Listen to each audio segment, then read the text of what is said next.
Atos dos Apóstolos, capítulo 11. O relatório de Pedro.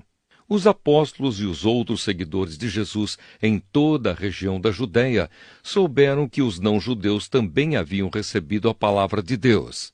Quando Pedro voltou para Jerusalém, aqueles que queriam que os não-judeus fossem circuncidados o criticaram, dizendo: "Você ficou hospedado na casa de homens que não são circuncidados e até tomou refeições com eles." Então Pedro deu um relatório completo de tudo o que havia acontecido desde o começo. Ele disse: "Eu estava na cidade de Jope e lá, enquanto estava orando, tive uma visão. Vi uma coisa parecida com um grande lençol que baixou do céu, amarrado pelas 4 pontas, e parou perto de mim. Eu olhei para dentro daquilo com atenção e vi animais domésticos, animais selvagens, animais que se arrastam pelo chão e aves. Depois ouvi uma voz que me dizia: 'Pedro, levante-se, mate e coma.' Eu respondi: 'Isso não, Senhor. Eu nunca comi nenhuma coisa que a lei considera suja ou impura.'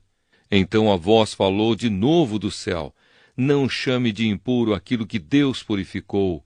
Isso aconteceu 3 vezes, e depois tudo aquilo voltou para o céu. Justamente naquela hora, 3 homens que tinham sido mandados de Cesareia para me buscar chegaram à casa onde eu estava hospedado, e o Espírito de Deus me disse que fosse com eles, sem duvidar. Estes 6 irmãos da cidade de Jope também foram comigo, e todos nós entramos na casa de Cornélio. Então ele nos contou como viu na casa dele um anjo em pé que lhe disse: 'Mande alguém a Jope para buscar Simão, que também é chamado de Pedro. Ele vai dizer como você e toda a sua família podem ser salvos.' E Pedro continuou: 'Quando comecei a falar, o Espírito Santo veio sobre eles, como tinha vindo sobre nós no princípio. Aí eu lembrei que o Senhor Jesus tinha dito: "É verdade que João batizou com água, mas vocês serão batizados com o Espírito Santo." De fato, os não-judeus receberam de Deus o mesmo dom que nós recebemos quando cremos no Senhor Jesus Cristo. E quem era eu para ir contra Deus? Quando ouviram isso, eles ficaram sem ter o que dizer e louvaram a Deus, dizendo: "Então Deus deu também aos não-judeus a oportunidade de se arrependerem e ganharem a vida eterna."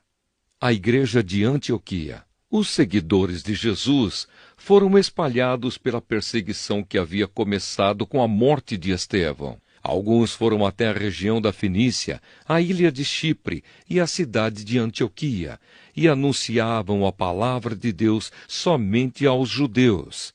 Mas outros que eram de Chipre e da cidade de Cirene foram até Antioquia e falaram também aos não-judeus, anunciando a eles a boa notícia a respeito do Senhor Jesus.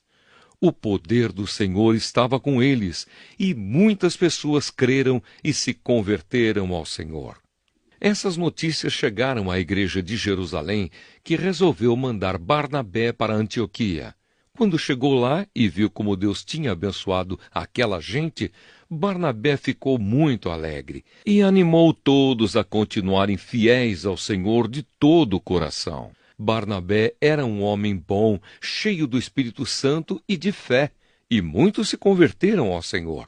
Depois Barnabé foi até a cidade de Tarso, a fim de buscar Saulo. Quando o encontrou, ele o levou para Antioquia.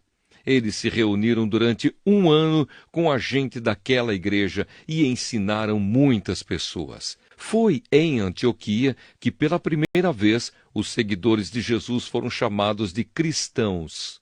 Naquele tempo, alguns profetas foram de Jerusalém para Antioquia. Um deles, chamado Ágabo, levantou-se e, pelo poder do Espírito Santo, anunciou: "Haverá uma grande falta de alimentos no mundo inteiro." Isso aconteceu quando Cláudio era um imperador romano. Então os cristãos resolveram mandar ajuda aos irmãos que moravam na região da Judéia, e cada um deu de acordo com o que tinha, e mandaram o dinheiro por meio de Barnabé e Saulo para que eles o entregassem aos presbíteros da igreja.